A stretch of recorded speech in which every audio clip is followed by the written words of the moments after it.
remember those old gags on TV where someone will try to get somewhere by shipping theirself there via U.S. Post Office and everyone gets a good laugh?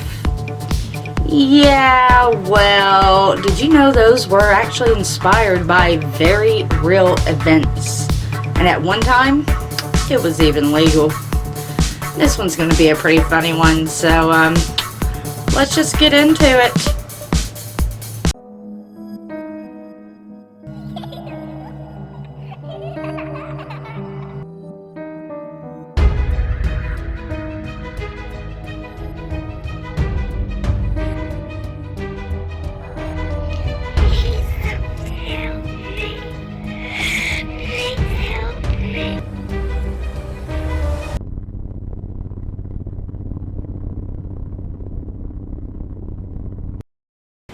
Did you know that at one time it was completely legal to send a person via U.S. Post Office?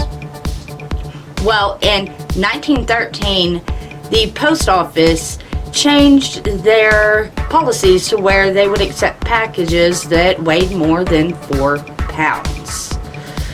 The bad thing is, they didn't think about regulating what could or could not be sent via U.S. mail.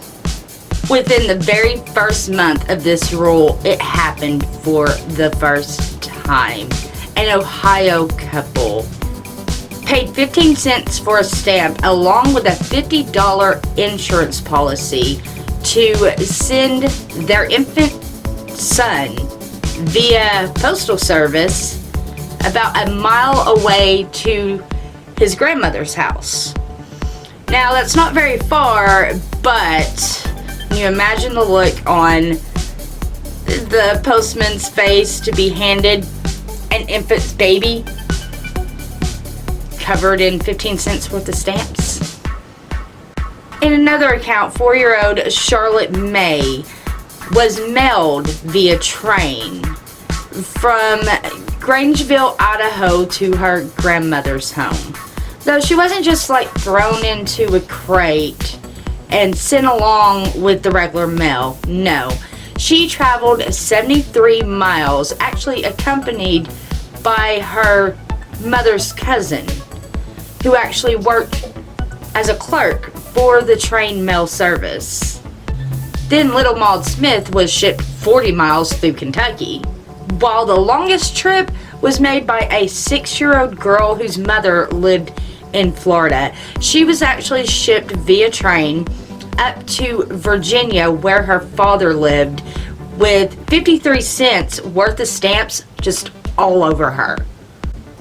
Altogether, there was about 10 recorded known cases of children being shipped via U.S. mail before the post office sort of wised up and decided, hey, this isn't our job. We should have regulations on what can and cannot be sent through the mail. And they changed the rules to no longer allow children or people to be sent via U.S. mail. Though, children aren't the only ones that have been through the mail. There have been adults sent through the mail, and the most famous ones quite illegally. The most famous case was of Henry Box Brown, and he was a full-grown adult. This actually happened in 1849, before people started to mail off their children, but it still broke the 4-pound weight rule. Brown had been a slave in Virginia, and one day he severely burnt his hand to get out of a day's worth of work. And with the help of abolitionists in Philadelphia, he had himself packaged along with some bottles of water, a couple of biscuits, and a rough blanket, and had himself shipped to the free state of Pennsylvania via the Adams Express Company. The cost of the shipping was $86, which would have been $2,500 in today's currency. The trip took him 27 hours, but he was actually able to survive it. and he went on to be a famous abolitionist speaker and an entertainer. Another famous story took place in 1964 with a man named Reg Spires. He was an Australian javelin thrower who had traveled to the UK to try out for the English Olympic team, but yet he didn't make it. And while he was there, his wallet had actually gotten stolen. So he was left without any money or any identification and felt he was stuck there with no way home. The only way he's seen out of this was to mail himself to Australia. So he got together with a friend and he built a box that was 5 foot by 3 foot by 2.5 foot. 2.5 foot, yeah.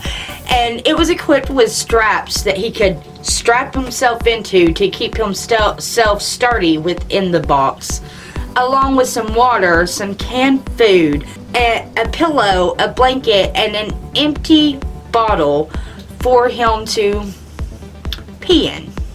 Then his friend shipped him off on a 3-day trip to Australia. And when he arrived at the airport, he just simply let himself out of the box. He stole himself a beer and then cut a hole in the side of an airport wall to escape. And he was able to get away wearing a very nice suit. And then he hitchhiked his way back home. And upon arriving home, actually a week later after arriving home, apparently his friend back in England hadn't heard from him in a while, got a little worried. So he contacted the press. Yeah.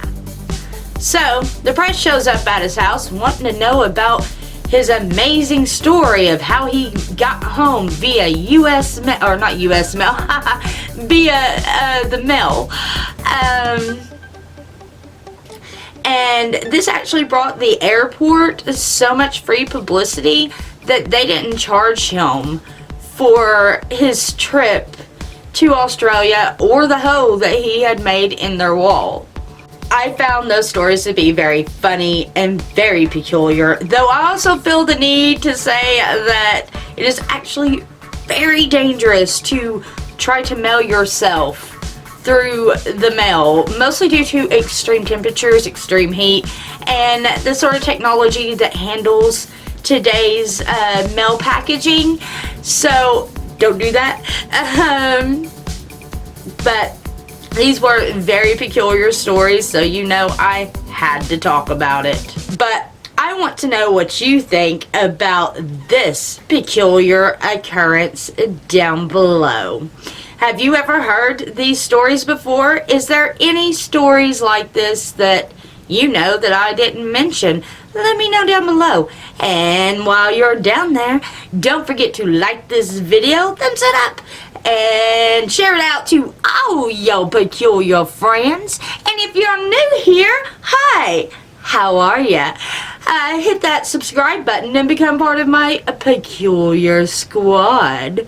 And don't forget to hit that little bell button. Put it on all notifications so you know YouTube will let you actually know when I upload. You don't want to miss a thing. And until next time, keep your eyes peeled for all things peculiar. And let me know about them down below. Do do do do do do do do do do do do do do do do.